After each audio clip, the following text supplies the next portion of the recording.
Welcome to level up education. Madhya Pradesh कौशल विकास संचालन द्वारा आयोजित हायर ट्रेनिंग ऑफिसर्स के लिए हम कंप्यूटर अवेयरनेस की तैयारी कर रहे हैं। तो चलिए शुरू करते हैं। क्वेश्चन नंबर फर्स्ट, अगर आप इंटरप्ट की के लिए कंट्रोल सी के बजाय डिलीट का उपयोग करते हैं तो निम्न में से किसका उपयोग करेंगे? ऑप्शन क्या है? T T Y C, S T T Y echo, S T T Y interrupt C, S T T Y echo A. तो इसका आंसर आपका C, S T T Y interrupt C. S T T Y क्या होता है? S T T Y reports और set terminal control option. The T T Y is abbreviation that hard back to days of teletypewriter. तो T T Y क्या है आपका? Teletypewriter which were associated with transmission of telegraph messages and which were models for early computer terminals. अब इसके अंदर हम बात करते हैं for the new user the most important use of S T Y command is setting the erase function to appropriate key on the terminals. There are following tools for configuring many aspects of input-output control for given devices, including erase and line kill control character, data transmission speed, parity checking on data transmission, hardware flow control, new line versus carriage return plus line feed, interrupting tab characters, edited versus raw inputs. तो इसका जो answer है वो answer है आपका C, H T T Y interrupt C. ठीक है, next question, database में निम्न में से कौन टॉप टू बॉटम रिलेशनशिप स्थापित करता है? ऑप्शन क्या है? Network schema, hierarchical schema, relation schema और इनमें से कोई नहीं। तो इसका आंसर आपका B, hierarchical schema. Hierarchical schema क्या होता है? Hierarchical database management system operates on the parent-child tree-like model. These normally have a 1:n relationship and are good for storing data with items describing attributes. They can also be used to store database of songs, recipes, models of phones, and anything that can be stored in nested format. One such example of hierarchical database management system is XML document. अब आप ये pick देखिए, इस pick में आपको समझ में आएगा यूनिवर्सिटी है जो कि टॉप टू बॉटम अप्रोच कर रही है। टॉप पे है university. There are 3 part divided into university: engineering, business and art and science. Now in engineering in college of businesses there are 4 parts: financial department, account department, information system and management department. Now information system can be connected into 5 parts. They are divided into 5 parts: database, then analysis, then program, then telecom, and then IR management. So these are the top to bottom approaches. अब इसी में बोला जाता है कि how many types of DBMS systems? There are 4 types of DBMS system. Option में देखिए network, hierarchical और रिलेशनल, और चौथा कौन सा है? Object oriented database management system. ठीक है, नेक्स्ट क्वेश्चन, कॉपी और एक्स कॉपी किस समझ में समान है? दोनों डॉस के इंटरनल कमांड है, दोनों डॉस के एक्सटर्नल कमांड है, दोनों का उपयोग फाइलों को कॉपी या फाइलों के ग्रुप में किया जाता है, या दोनों ए और बी? तो इसका आंसर है सी, दोनों का उपयोग फाइलों को कॉपी या ग्रुप में किया जाता है। नेक्स्ट क्वेश्चन, निम्न में से किस कमांड का उपयोग टेम डॉक नाम की फाइल को ड्राइव सी से ड्राइव ए में कॉपी करने के लिए किया जाता है? ऑप्शन क्या है हमारे पास?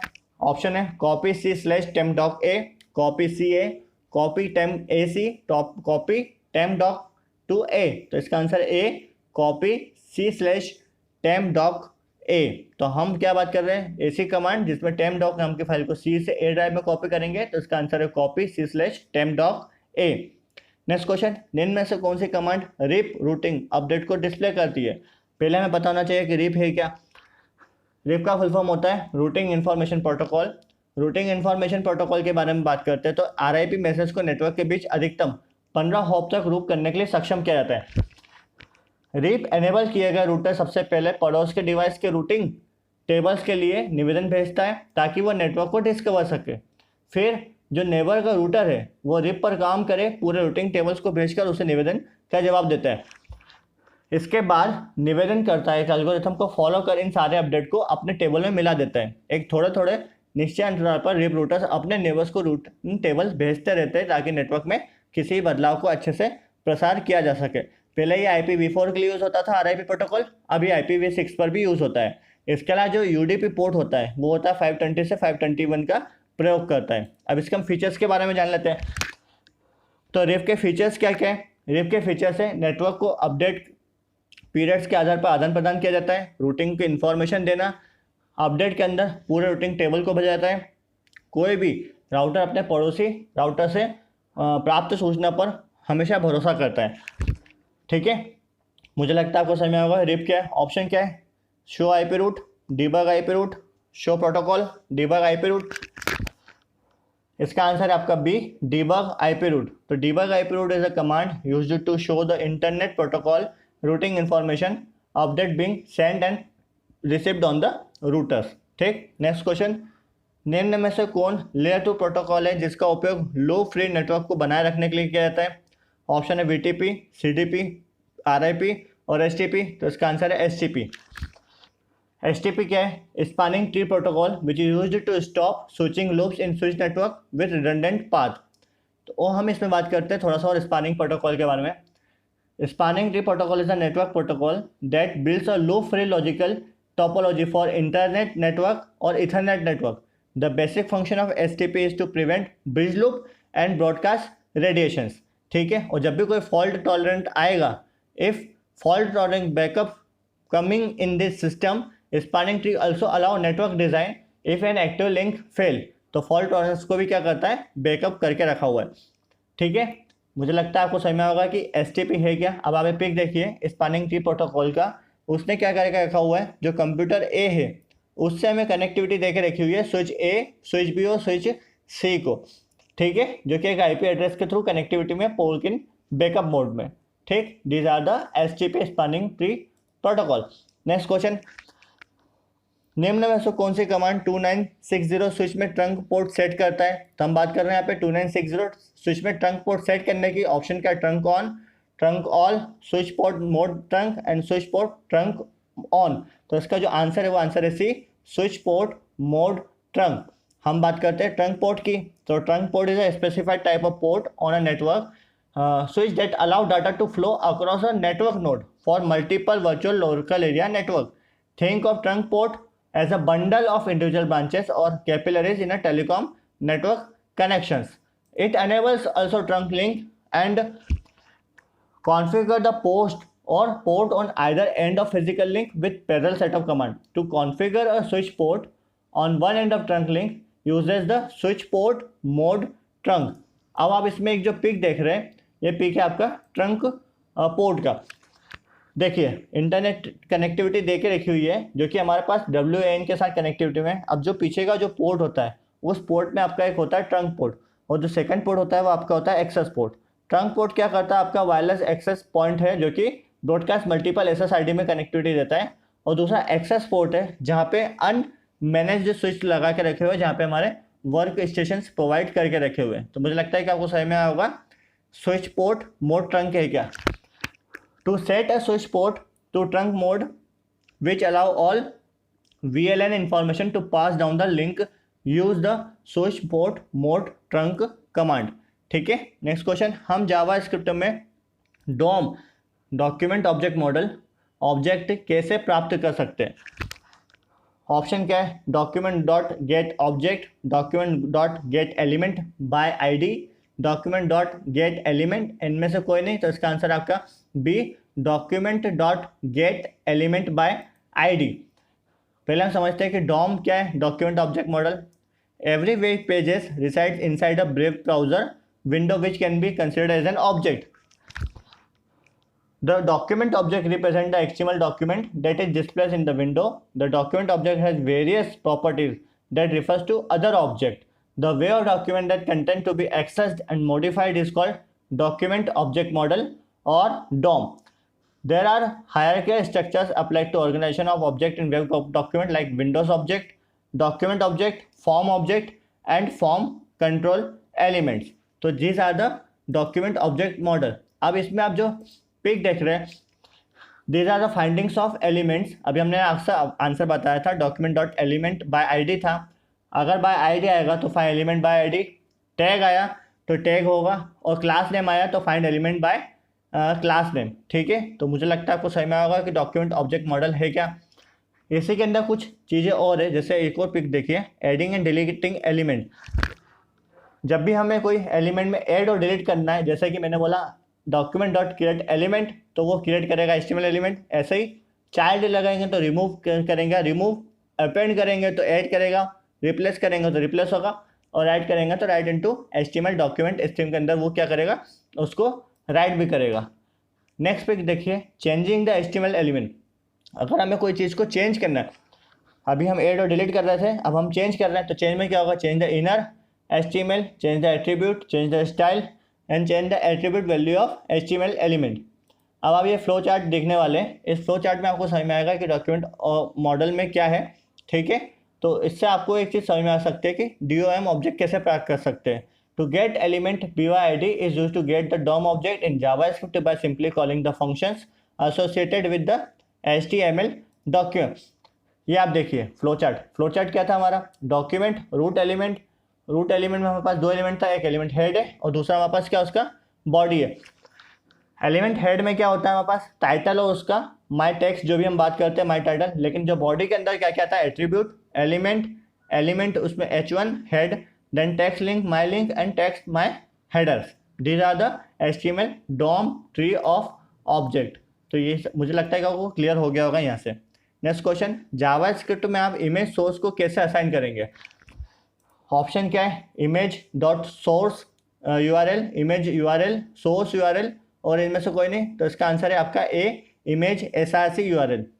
अब src क्या है, द src प्रॉपर्टी सेट्स और return the value of src attribute of script. The src attribute specify the URL external script file. These are the JavaScript several pages in the website. The required src attribute specifies the URL of image. When a web page loads, it is the browser that moment gets the image from a web server and insert into the page. So these are the image source URL. ठीक है। Next question, निम्न में से Netscape का open source software version कौन सा है। देखिए ऑप्शन क्या है, क्रोम, इंटरनेट एक्सप्लोरर, मोजिला और एयरवाइज। तो इसका आंसर है सी, मोजिला। ओपन सोर्स सॉफ्टवेयर क्या होता है, ओपन सॉफ्टवेयर की बात कर रहे हैं तो ओपन सोर्स सॉफ्टवेयर और ओपन वेब सर्वर, ठीक है। तो ओपन वेब सर्वर पढ़ लेते हैं, ऐसा सॉफ्टवेयर जिनका सोर्स कोड आसानी से उपलब्ध होता है, उसी को हम बोलते हैं ओपन सोर्स सॉफ्टवेयर। ऐसे सॉफ्टवेयर को यूज़र या अन्य डेवलपर मॉडिफिकेशन करके अपने अनुकूल बना सकते हैं। ऐसे सॉफ्टवेयर सामान्यतः निःशुल्क होते हैं। वर्तमान में ओपन वेब सर्वर लिनक्स के अलावा कई अन्य एनवायरनमेंट भी ऐसे मिलते हैं जो लोकप्रिय ओपन वेब सर्वर है, ठीक है। नेक्स्ट क्वेश्चन, निम्न में से कौन से HTML एलिमेंट का उपयोग इमेज को शामिल करने के लिए होता है, image, src, img and source image. तो इसका आंसर है आपका सी, इमेज, IMG, ठीक। नेक्स्ट क्वेश्चन, ब्लू ग्रिफिन निम्न में से कौन से रेंडरिंग इंजन पर काम करता है। रेंडरिंग इंजन से रिलेटेड मैंने पिछले वीडियो में भी आपको बहुत सारी चीज़ समझाई थी। ऑप्शन क्या है, वेबकिट, प्रेस्को, डॉस एंड गेको। तो इसका आंसर आपका डी, गेको। तो ब्लू ग्रिफिन जो है वो गेको रेंडरिंग इंजन पर काम करता है। तो ब्लू ग्रिफिन क्या है, it is a WYSIWYG content editor for world wide web.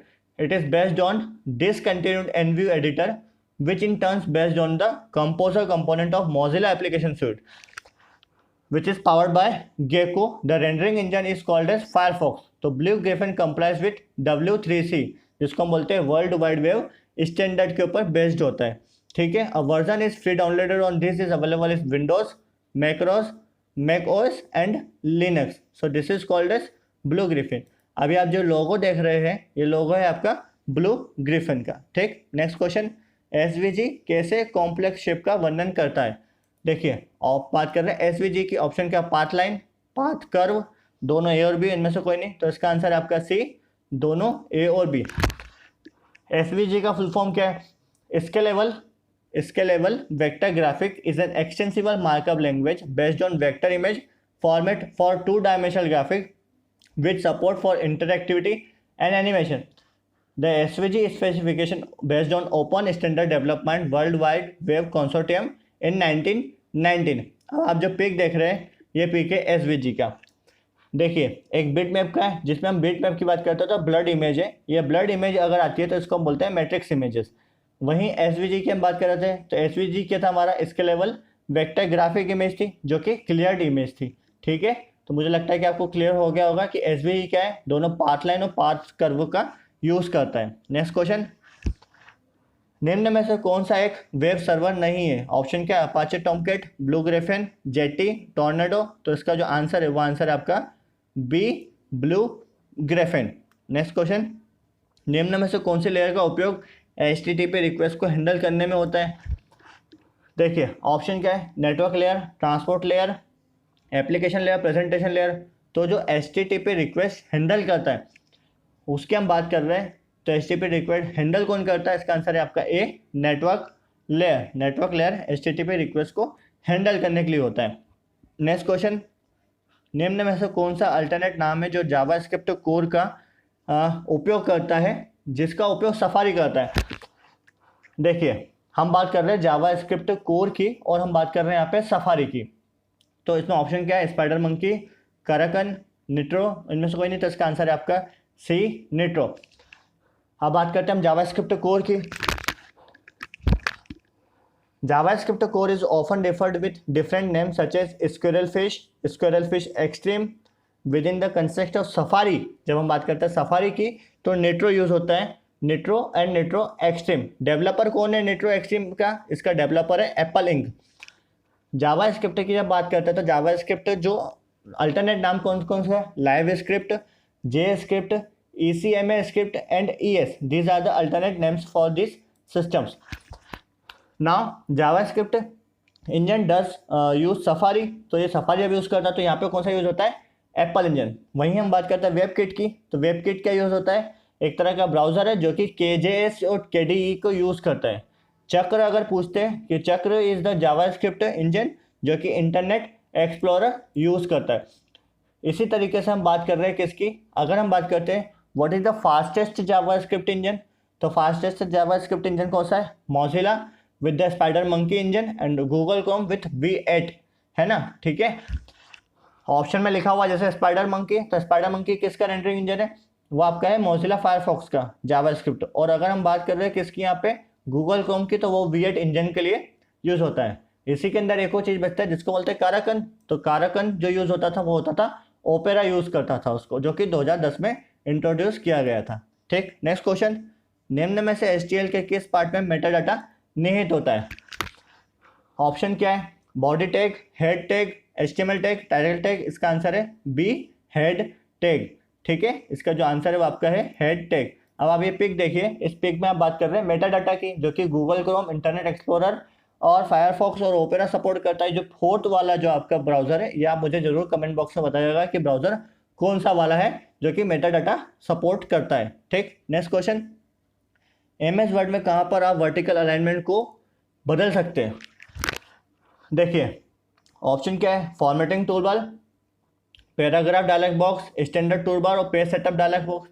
इसका आंसर है आपका D, page setup dialog box. अब आप ये पिक देखिए, इस पिक में आपको दिख रहा होगा पेज लेआउट। उस पेज लेआउट में जाएंगे आप पेज सेटअप में, पेज सेटअप में आप जाओगे लेआउट में, और लेआउट में आपका रहेगा वर्टिकल अलाइनमेंट। तो ये क्वेश्चन इसलिए इंपॉर्टेंट बन जाता है क्योंकि पूछा गया वर्टिकल अलाइनमेंट तो कहाँ बदल सकते हैं? तो उसका आंसर है पेज सेटअप डायलॉग बॉक्स के अंदर। नेक्स्ट क्वेश्चन, MS वर्ड में किसको बदलने से किसी भी डॉक्यूमेंट का फॉर्मेट वाइड कर सकते हैं?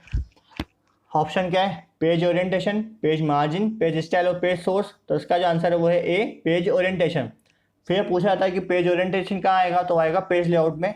ये पिक देखिए, ओरिएंटेशन दो तरह के, पोर्ट्रेट और एक दूसरा आएगा वो है लैंडस्केप। इसकी वजह से आप इसकी भी फॉर्मेट को वाइड कर सकते हैं। नेक्स्ट क्वेश्चन, डिफ़ॉल्ट रूप से टैली में कितने इनबिल्ट अकाउंट ग्रुप होते हैं? ऑप्शन क्या है? 29, 31, 34 और 25। तो इसका आंसर है आपका सी, 34। नेक्स्ट क्वेश्चन, निम्न में से कौन सा मैनुअल लाइन ब्रेक के लिए शॉर्टकट की है? तो हम बात कर रहे हैं मैनुअल लाइन ब्रेक के लिए जो शॉर्टकट की है उसका ऑप्शन क्या है? Control plus enter, alt plus enter, space plus enter and shift plus enter. तो इसका आंसर है आपका शिफ्ट प्लस एंटर, जो भी मैनुअल लाइन को ब्रेक करने की शॉर्टकट की है। नेक्स्ट क्वेश्चन, निम्न में से कौन सा फील्ड कोड को डिस्प्ले करने के लिए शॉर्टकट की है? ये इंपॉर्टेंट क्वेश्चन है क्योंकि फील्ड कोड बहुत सारे लोगों को पता नहीं है। ये पिक देखिए, इस पिक में क्या है? ऑप्शंस है। ऑप्शन में जाएंगे हम व्यू में, और व्यू में आपको क्या मिलेगा? Field code. अब हमारे क्वेश्चन पे आते हैं। ऑप्शन क्या? Control plus F9, shift plus F9, alt plus F9, space plus F9। तो इसका आंसर है C, alt plus F9। Alt plus F9 की जैसे आप प्रेस करेंगे तो जब ये आपने इमेज देखे थे उसका फील्ड कोड ओपन हो जाएगा। नेक्स्ट क्वेश्चन, निम्न में से कौन सी SQL कमांड का उपयोग डाटा को पुनः प्राप्त करने के लिए होता है? ऑप्शन क्या है? डिलीट, सेलेक्ट, इंसर्ट, और ज्वाइन, तो इसका आंसर है आपका बी सेलेक्ट। तो एसक्यूएल कमांड का उपयोग डाटा को पुनः प्राप्त करने के लिए होगा, उसका आंसर है B select. Next question, Tally में निम्न में से कौन सी रिपोर्ट को हर महीने तैयार किया जाता है? ऑप्शन है profit and loss, balance sheet, trial balance और कैश एंड फ्लो। तो इसका आंसर है आपका सी ट्रायल बैलेंस। टैली के अंदर ट्रायल बैलेंस को हर महीने तैयार किया जाता है।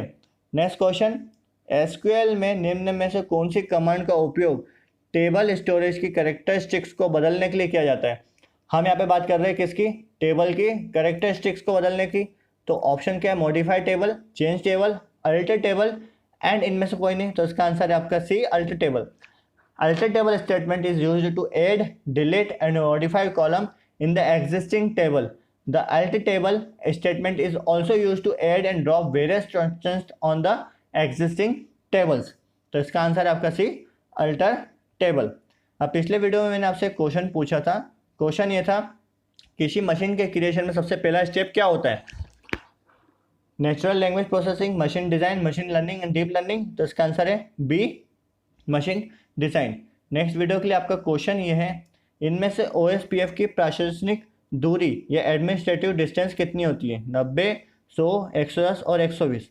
अगर आपको ये वीडियो अच्छा लगा है और आपने यहाँ तक पूरा देखा है तो please like, share and subscribe जरूर करें लेवल अप एजुकेशन को। और अगर आपने पूरा वीडियो देखा है यहाँ तक तो आपने टेलीग्राम भी हमसे ज्वाइन कर सकते हैं।